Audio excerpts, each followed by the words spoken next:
믿을 건 실적밖에 없습니다. 예. 자, 그러면 실적 보러 갑시다. 빠밤. 네. 제가 일단 정리를 쓱 해봤는데, 이게 삼성전자 실적 전망치입니다. 일단은 여러 군데서 나온 게 많아서 제가 일단 이걸 정리를 좀 해왔고.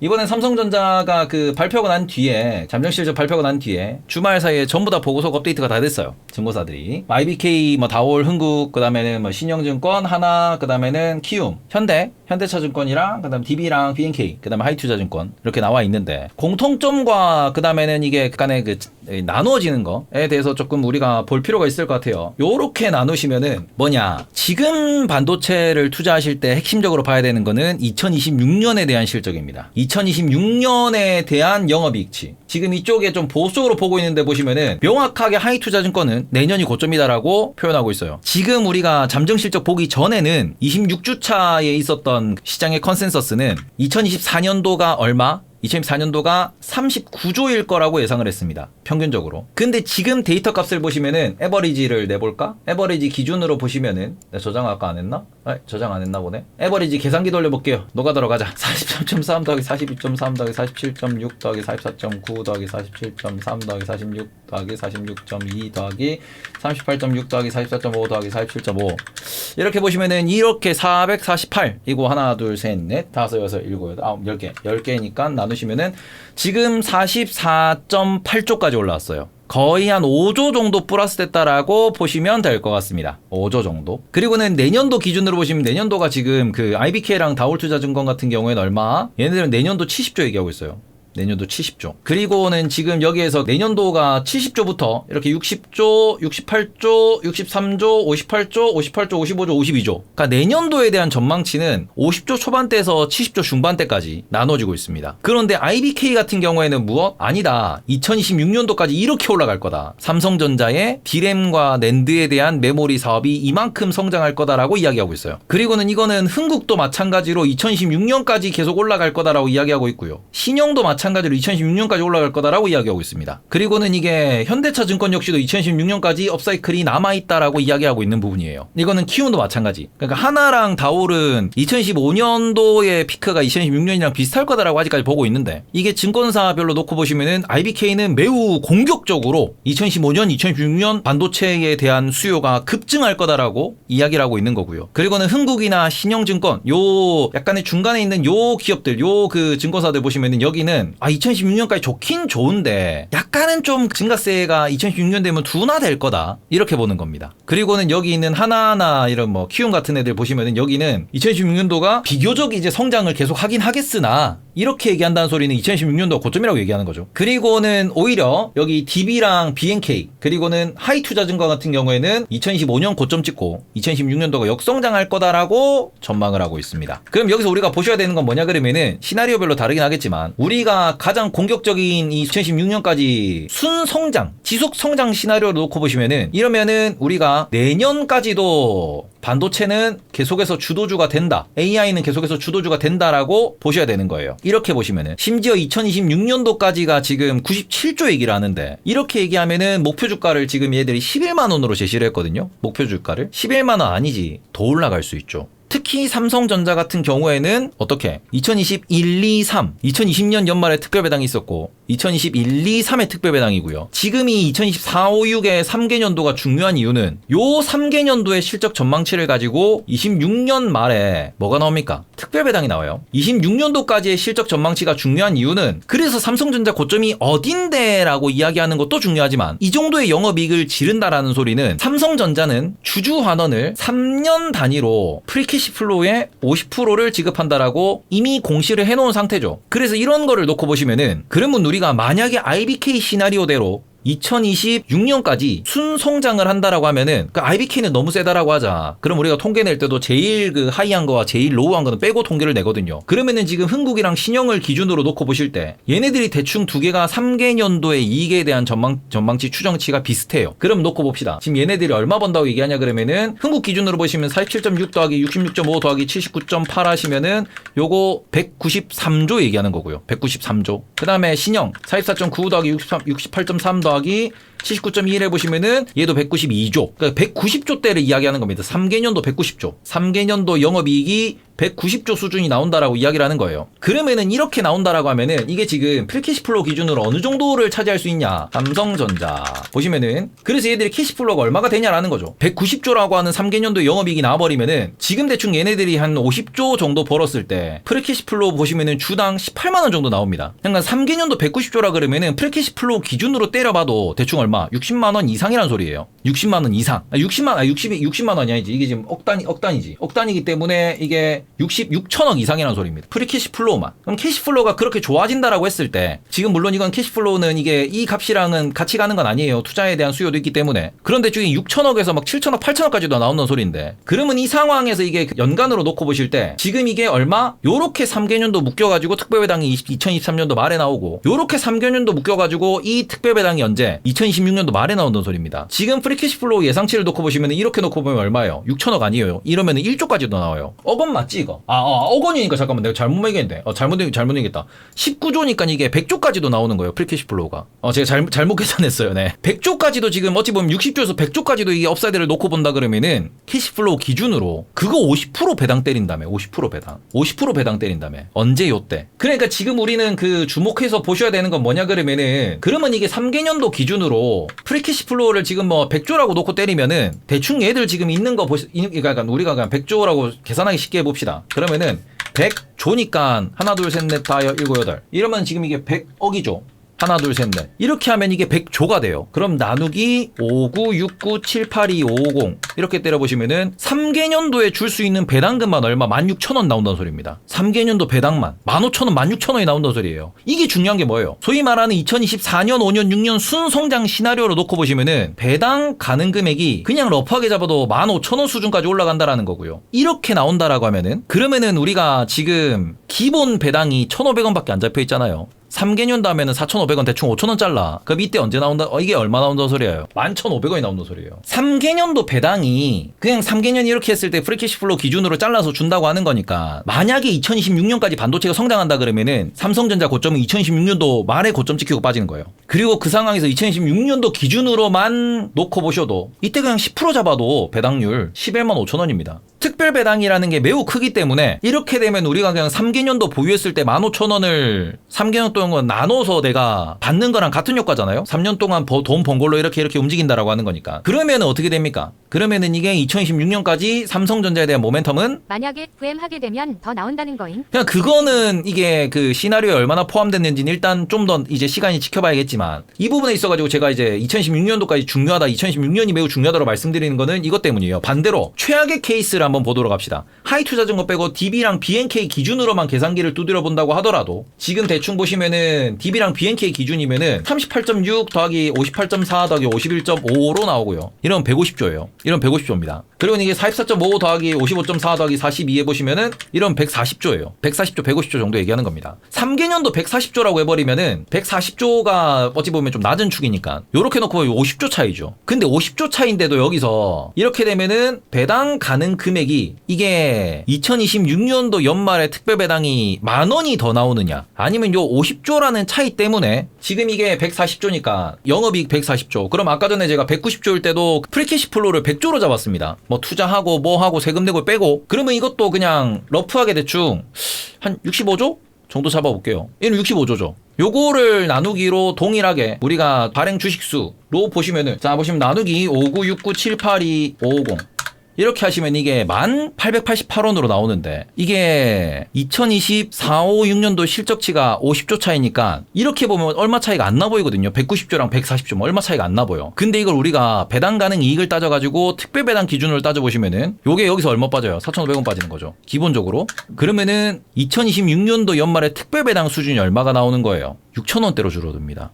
이렇게 되는 거예요. 11,500원에서 얼마? 6,000원대로 줄어들면은 7,500원으로 이렇게 줄어드는 거예요. 그러니까 7,500원이라고 하더라도 이게 적은 건 아닙니다. 그런데 지금 올해 실적 좋고 내년 실적도 좋은 상황에서 내후년 실적까지 좋으면 물론 프리캐시플로우는 얼마나 남을지 몰라요. 투자를 얼마나 할지 이런 거는 계속 이제 그 연 단위로 계획이 짜지니까 그거는 좀 더 왔다 갔다 하는 거 부분에서 조금 우리가 고민을 해봐야겠지만 지금 보시면은 삼성전자를 2026년도 연말 목표 주가를 얼마로 잡을 거냐 이렇게 되면은 11만 원 아니지 12만 원 13만 원 잡을 수 있지 그보다 더 잡을 수 있지 이렇게 잡으면은 삼성전자 2026년 연말까지 10만원 중반대까지 갈 수 있는데요 라고 이야기할 수 있죠. 그런데 이게 7,500원이 나와버리면은 연말 배당에 특별 배당이라고 하더라도 이게 왜냐면 분기 배당으로 주는 게 지급하는 게 있으니까 연말에 6,000원 배당 나온다 그러는데 연말 6,000원 배당? 어라? 지금 보시면은 여기에서 그러면은 삼성전자가 2026년 연말을 기준으로 우리가 지금 매매를 해야 되는 그런 그 시즌이니까 4년, 5년, 6년 6년까지 실적이 좋아질 수 있습니다라는 요 전망치 있어가지고 요렇게 되면은 목표 주가가 얼마? 10만원 초반대가 되는 거고요. 이렇게 되면 목표 주가가 10만원 중반에서 많이 보면 후반대까지도 볼 수 있는 거지. 목표 주가를. 물론 삼성전자가 투자를 많이 하다든지 프리캐시플로우가 꺾이는 모습을 보이면 프리캐시플로우는 모든 걸 다 하고 남은 돈이에요. 투자도 하고 뭐 연봉도 올려주고 뭐 이거 뭐 땅도 사고 그러는데 남은 돈이기 때문에 그 프리캐시플로우가 어느 정도일지는 일단은 투자 규모에 있어가지고 증설을 얼마나 하느냐는 앞으로 관찰해 봐야 되는 거긴 합니다. 근데 어쨌든 이런 부분이 지금 이게 그 3년씩 몰아서 특별 배당하기 전에 매년 연말마다 주면 안 되냐 그러시는데 그거는 불가능한 게 이게 사이클 시클리컬 산업이기 때문에 2020년도에 다행히도 이게 18년 좋았고 19년 꺾였고 2020년 좋으면서 이때 특별 배당이 나왔거든요. 2020년도에. 2011년도 좋았고 2012년도 안 좋고 2023년도 안 좋으면서 이때는 특별 배당이 없었어요. 2023년도는 못 줬어요. 프리캐시플로우 50%를 이미 배당으로 지급하고 난 뒤에 막 반도체 사업부 적자 나고 이러니까 지금 못했잖아. 근데 2024년, 5년, 6년은 이렇게 된다는 거 아니에요 지금. 요때 특별 배당이 얼마나 나올 거냐에 대한 계산기가 돌아가기 시작을 하는 겁니다. 그리고 지금 여기서 부정적으로 보시는 분들은 2024년, 5년, 6년 얘기하는 거고. 근데 이게 또 사이클이 어떻게 될지 모르는 거잖아. 2024년, 5년, 6년이 될 수도 있는 거지. 결국에는 2025년도의 전망치가 맞을지 안 맞을지는 그거는 지켜봐야 합니다. 2016년도의 전망치도 여기서 오히려 이게 뭐 실적 발표 한 번에 이렇게 올라가는데 이게 나중에 36조가 아니라 얼마? 10조가 될 수도 있어요. 지금 삼성전자를 긍정적으로 보는 이유는 목표가랑 실적 전망치가 올라가고 있기 때문에 긍정적으로 보는 겁니다. 근데 여기에서 목표가랑 실적 전망치가 내려온다. 그러면은 또 이게 소위 말해서 IBK가 만약에 HBM 성공하는 것까지 시나리오 다 넣었다 그러면은 그럼 빠질 수 있는 거지. 삼성전자 반도체는 뭐 이렇게 반도체 사업은 분기 실적에 대해서 맞추기가 너무 어려워요. 심지어는 마이크론의 실적이 나오고 난 뒤에도 못 맞춘다니까? 나 이번에 그냥 어차피 저는 그냥 삼성전자를 매우 긍정적으로 봤으니까 10조 나올 수 있겠다 이랬는데 골드만삭스도 이번에 2분기 영업이 9조 불렀다니까 삼성전자. 지금 그래서 이 부분에 있어서 우리가 그 삼성전자 같은 경우에는 지금은 이게 전망치가 올라가는 구간 동안은 그닥 빠질 이유가 없어요. 저평가돼 있는 게 맞으니까. 아니 지금 실적 전망치를 부정적으로 보수적으로 본다 그래도 얼마? 보수적으로 본다 그래도 배당 자체가 얼마? 배당 자체가 2026년 특별 배당 기준에서 5,000원 이상 나온다는 소리인데 3년 동안 10,000원 나온다는 소리인데 지금. 그러니까 지금 이 얘기를 하는 거잖아요. 3년 동안 이 배당 가는 금액이 얼마? 배당 가는 금액이 9,000원에서 10,000원 나온다라고 이야기를 하는 거잖아요. 3년 동안 10,000원이라 그러면 그냥 딱 잘라서 가지고 연에 3,000원씩 나온다고 보시면 되는 거예요. 연에 3,000원씩이면은 평균 토탈로 잡았을 때 연에 3,000원씩이면은 지금 보시더라도 10만 원이면 3%잖아. 근데 지금 10만 원 못 갔지. 3%라 그러면은 글로벌에 있는 그 미국에 있는 기업들도 3%씩 주는데 주가 차익도 어느 정도 노릴 수 있고. 그러니 그 부분에 있어가지고 10만 원 초반대까지는 요 부정적 시나리오를 보더라도 지금까지 제시된 시나리오 상으로는 삼성전자가 9만 원, 10만 원 가는 게 유효하다. 거기서 HBM이 붙으면은 10만 원 중반대 가는 것도 이게 HBM 붙은 뭐 시나리오니까 IBK나 뭐 신영이나 흥국이 이렇게 계속 성장한다고 이야기를 하겠죠. HBM을 할 거다라고 다들 보고 있으니까 키움도 HBM 한다라고 보거든요. 그럼 HBM에 성공한다 그러면 10만 원 중반대까지도 간다 이거지. 이렇게 지금 시나리오를 이야기를 하는 거거든요. 그러니 지금 시장에서는 8만 원대인 현재 가격대의 삼성전자는 충분히 그냥 저평가돼 있다라고 보는 거죠. 물론 여기서 AI에 대한 투자가 줄어들고 데이터 센터에 대한 투자가 줄어들면서 D램에 대한 수요가 줄어들면은 그리고는 우리가 제일 걱정하는 게 뭐예요? 삼성전자든 엔비디아든 애플이든 지금 뭐 아마존이든 테슬라든 모든 종목들이 무엇? AI의 비즈니스 모델이 이게 취약하다라는 이야기가 나오면은 그러니까 단도직입적으로 아이폰으로 말씀드릴게요. 아이폰이 이번에 우리 시선생한테 AI를 입힌다 그랬어요. 그런데 이번 아이폰 AI 모델 얘의 판매량이 물론 초반에는 겁나 높을 거예요. 평소보다 열기가 있을 겁니다. 그리고는 요 부분이 1주에서 한 2주 사이에 어마어마한 리뷰가 터질 거예요. 나올 수밖에 없지. 이 서브 이런 분들 미국 가 사올 거야. 그러면 이 리뷰에서 AI가 얼마나 도움이 되냐, 얼마나 다른 혁신을 만들어 줬느냐라는 이거를 사람들이 이제 리뷰로 평가를 할 거예요. 그리고 여기에서 뭔가를 보여줘야 됩니다. 여기에서 뭔가를 보여줘야 지금의 랠리, 지금의 전망치가 오케이가 될 거예요. 이거를 못 보여준다. 그러면은 이거는 여기에서 이게 예스가 나와야 연말까지 쭉쭉이가 나오는 거고 여기서 머지가 나오면은 그러면은 시장에서도 아이폰 굳이 바꿀 필요 없네. AI 굳이 빨리 투자할 필요 없네. 가 되어버리면은 시장에서는 우수수가 나올 수 있다라는 거죠. 이게. 그러니 지금은 현재 시점에서는 뭐 AI가 됐든 뭐가 됐든 좋아요. 돈 된다라고 믿고 가는 거야. 근데 그 첫 관문이 엔비디아 다음은 저는 아이폰이라고 생각을 하는 거예요. 엔비디아 다음은. 정말로 이게 돈이 된다. 정말로 이게 새로운 뭔가 그 비즈니스 모델로 정착되면서 이 부분이 정말로 빠르게 성장하고 유용하게 발전할 수 있다라고 그렇게 사람들이 인식하면은 더 가는 겁니다. 이거는. 그러면 우리나라에서도 이제 얘기 안 하고 있죠. 갤럭시는 언제 이거 돼요? 안드로이드는 언제 이렇게 돼요? 이거 돼요? 그러면 컴퓨터에서는 언제 이렇게 돼요? 그럼 컴퓨터도 바꿔야 돼요? 가 되는 거죠. 시장에서 기대하는 거는 아이폰에 지금 AI가 들어가니 뭐니 이러면서 무슨 얘기 나옵니까? 그래서 지금 여기에 M1 칩이 들어가니 M2 칩이 들어가니 이런 얘기 하잖아. 아이폰에도 지금 그 기존에 있던 그 A16 바이오닉이라고 하는 여기에서 M1이라고 하는 컴퓨터에 들어가는 칩이 들어가는 거거든요. 메모리를 더 많이 잡아먹는, 메모리가 더 많이 확보되어 있는 칩으로 넘어간다고 이야기를 하는데, 그럼 여기서 무슨 얘기 합니까? 아이폰 AI 모델의 이런 그 효용성이 나오고, 그러면은 아이폰이 더 괜찮네? 맥북도 괜찮네? 그러면은 뭐까지?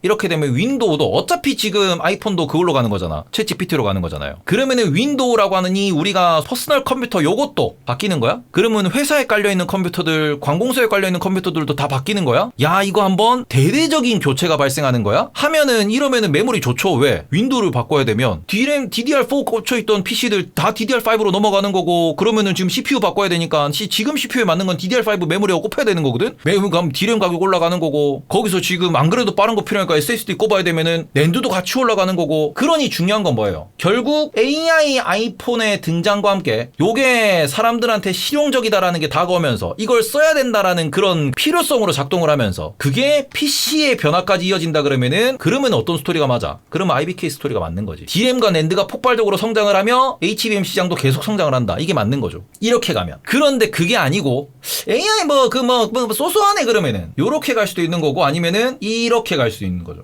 더 떨어질 수도 있는 거지. 그래서 이 부분에서 지금 제가 삼성전자에 대한 이런 그 실적 발표 자료가 업데이트 되는 걸 딱 보면서 딱 느낀 점 뭐냐 그러면은, 여기서 우리가 지금 딱 제일 중요한 건 아이폰이겠다. 결국에는 이게 PC의 교체로까지 확산이 되는가? 지금 PC 보면은 인텔고 뭐고 저 얼마 전에 PC 컴퓨터 새로 맞췄잖아요. 지금도 이미 AI 돌아가니 이게 집에서 온 디바이스 AI로 뭘 할 수 있니 얘기하는데, 그래봤자 컴퓨터에 깔아가지고 AI를 돌릴 만한 게 없잖아. 근데 그게 집에서 돌릴 수 있는 프로그램 수준이나, 아니면 내가 인터넷 접속해가지고 그냥 업데이트하고 이렇게 해가지고 이게 그냥 P2P 방식으로 해가지고 내가 이걸 AI를 충분히 돌릴 수 있는 그런 수준까지 올라가 버리면은, 그럼 컴퓨터 바꿔야지. 저 컬렉터형이 AI로 내 짤 만든다 그러는데 봤거든? 근데 이게 봤어. 이거 언제였냐? 3일 거냐? 뭐야 이거? 야, 이거 뭐야 이거? 나 보고 깜짝 놀랐거든 이거? 아니 뭐야 이게? 이거 어떻게 만든 거야 이게? 내가 안경 벗고 이런 그 표정을 지은 적이 있냐?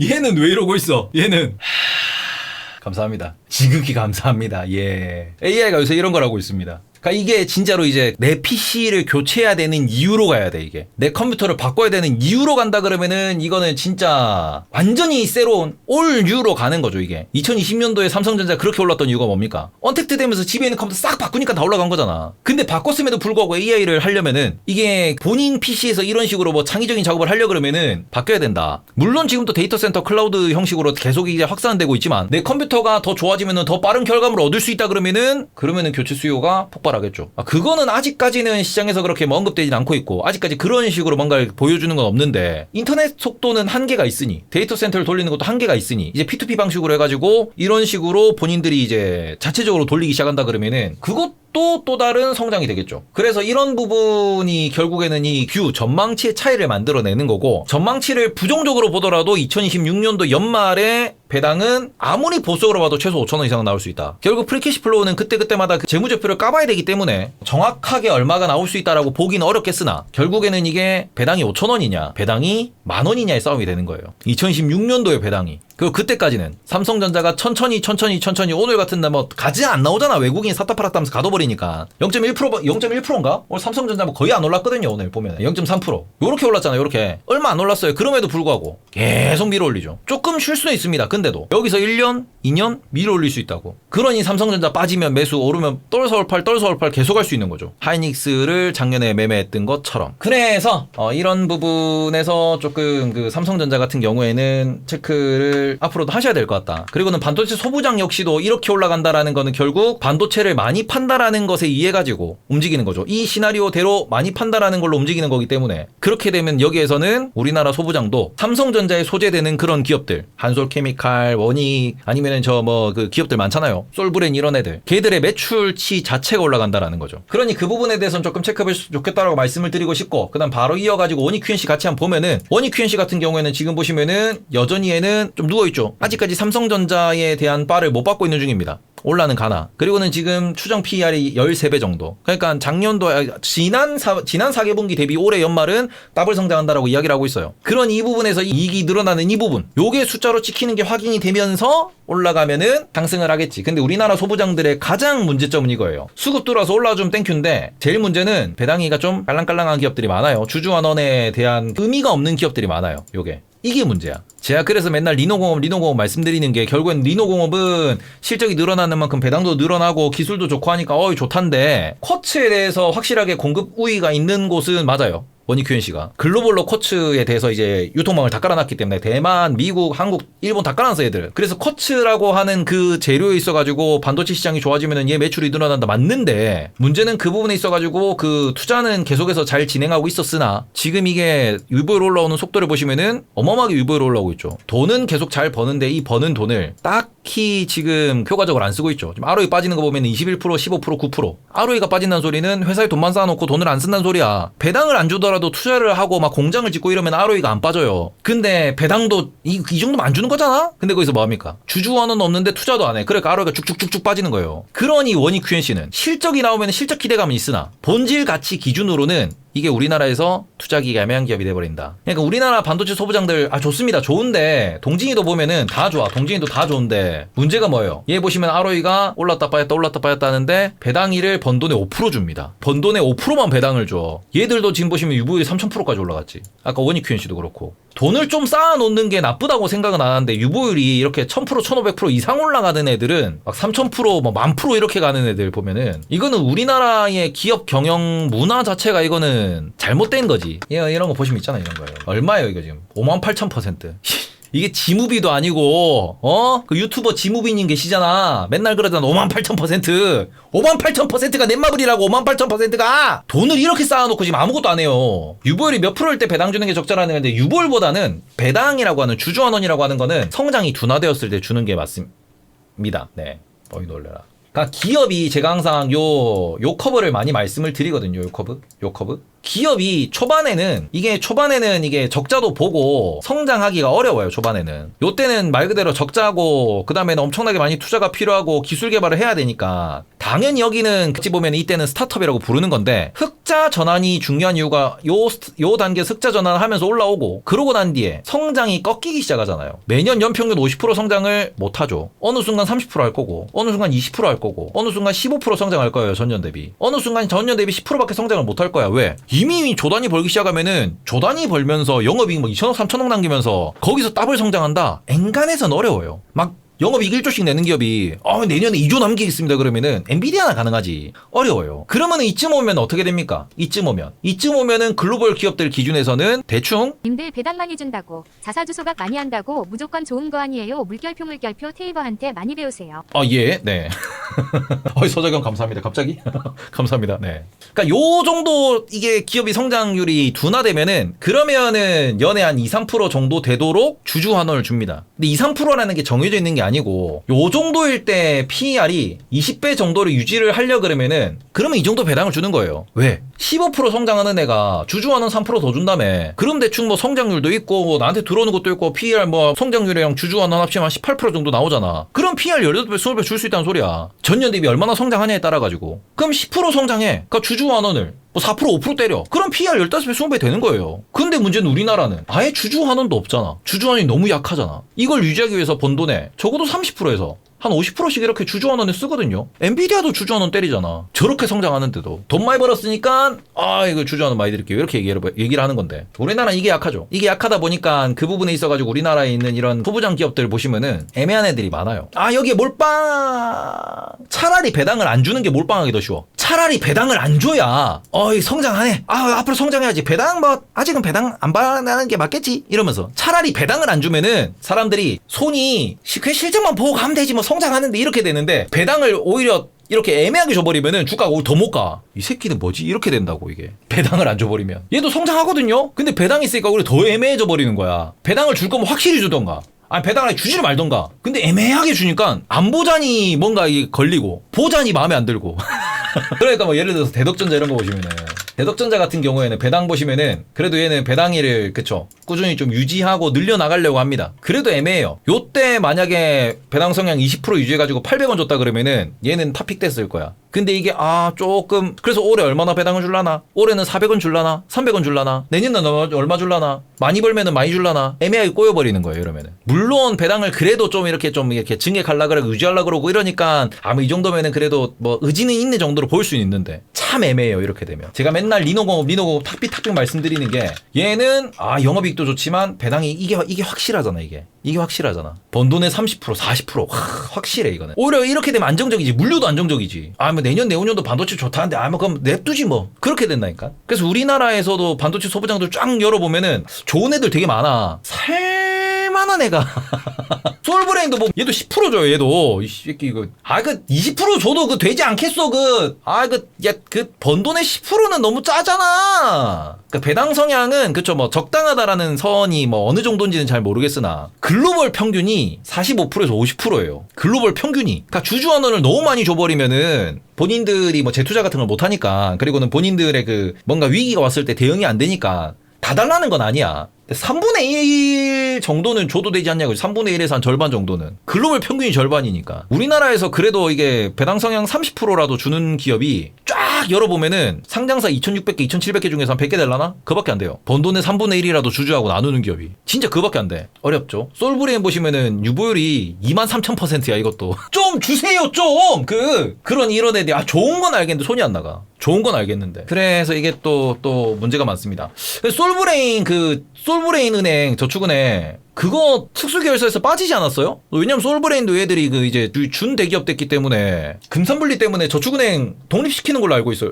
독립시켜야 되는 걸로 알고 있습니다. 이게 왜냐면은 정지한님 회사로 따로 빠졌을 걸 계열사가. 잠깐 그것만 좀 확인해 볼게요. 이 계열회사가 빠졌어 은행. 왜냐면 이게 그 은행이 하나 있었는데 그 솔브레인 그룹이 솔브레인 회사 직원들이 이제 저리로 대출해 주려고 회사 돈으로 세워놓은 저축은행이 하나 있어요. 그 솔브레인 홀딩스 지분이 있었는데 그 지분을 그 정지한님 회장님 사비로 빼가지고 정지한님이 따로 소유하고 있는 회사로 뺐습니다. 왜냐면 그걸 안 빼면 안 돼. 금산분리법 때문에. 그거는 제가 2021년인가 2년도에 뺀 걸로 알고 있어요. 그것 때문에 한번 테마 이렇게 뭐 몇 개 테마 주고 날뛴 적이 있어가지고 그걸 M&A 하니 누가 사가니 막 이래가지고 그때 그게 빠졌어요. 안 빼면은 벌금이 엄청 나오고 규제가 엄청 터져요. 그러니까 대주주 특수관계 법인이긴 한데 그럼에도 불구하고 저게 회사 지분의 지분을 완전히 잘라내야 그게 어찌 보면 계열 분리를 해야 되는 그 법이 있어가지고 그래서 계열 분리했습니다. 그런 게 규제인데 그거는 차치하고 빼고. 그러니까 우리나라 기준에서는 이게 성장률이 충분히 둔화된 혹은 성장률이 이게 시장에서 봤을 때 이 정도면은 얘들 성장은 하긴 하는데 애매한데 꼬름한데라고 할 때 여기에서 주주환원이 있어야 거기서 매력도가 확 올라가는 거거든요. 매력도가 없어. 물론 이게 반도체 소부장 같은 경우에는 지금은 사이클 산업 턴어라운드 구간이니까 여기서 올라갈 때는 얼마?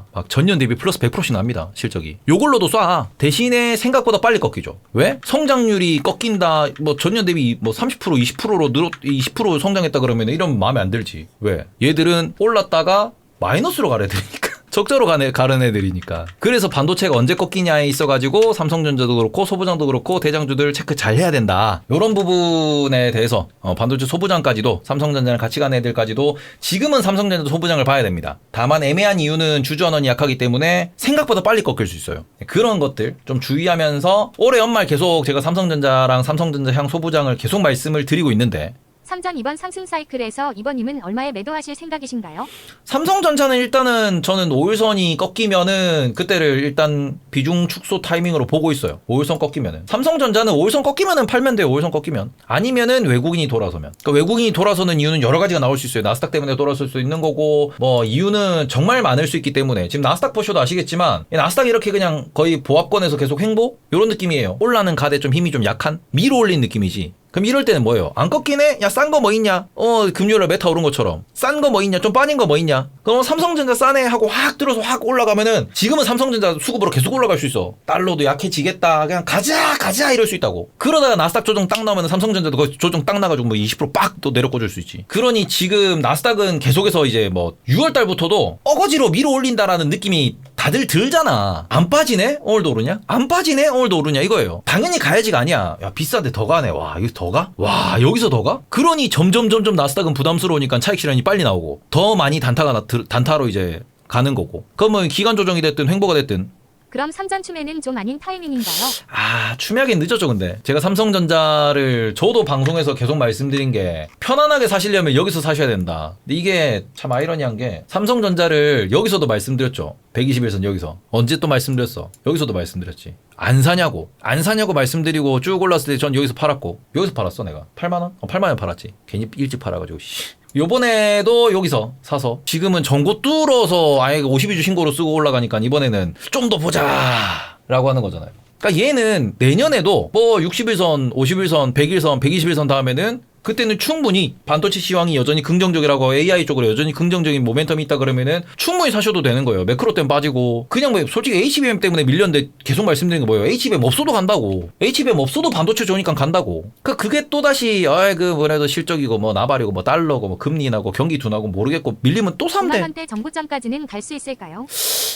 96,000원을 어찌 뚫느냐가 중요할 것 같아요. 96,000원을 기관 애인들이 그냥 뭐 다음 실적 발표 때 그냥 기관 외국인이 이번처럼 들어서 그냥 96,000원 뚫어주면은 한 방에 가는 거고. 그럼 야 10만원 가자! 이렇게 되는 건데 9만원, 2, 3천, 9만 뭐 4, 5천원 갔는데 거기서부터 기관 외국인이 던지기 시작하면은 96,000원 뚫는 거는 진짜 HBM 없으면 못 뚫을 수도 있습니다. 96,000원은. 근데 그게 HBM 썰 같이 나오면서 HBM 납품 콜테스트 얘기 같이 나오면서 기관 외국인이 들어가지고 96,000원 한 방에 뚫어주잖아요. 요 라인은 한 방에 뚫어주잖아. 그러면은 뭐 이거는 뭐 계속 이제는 삼성전자 이제 10 바라보면서 가는 거죠. 그거는 개인적으로 좀 더 우리가 더 좀 보수로 보셔야 된다고 생각을 하는 건데 좀 더 지켜봐야 된다고 생각을 하는 건데 어쨌든 핵심은 지금 시장에서는 여전히 반도체에 대한 긍정적 전망이 많다. 삼성전자에 대한 전망치가 이렇게 올라오는 부분은 결국 2026년도 특별배당에 대해서 우리가 계산기를 두드려야 되는 결론에 도달한다. 그리고 그래서 삼성전자가 안 빠지면은 소부장 관련돼서 계속해서 뭔가 움직임 나올 수 있다. 요렇게 좀 말씀을 드리면 될 것 같아요.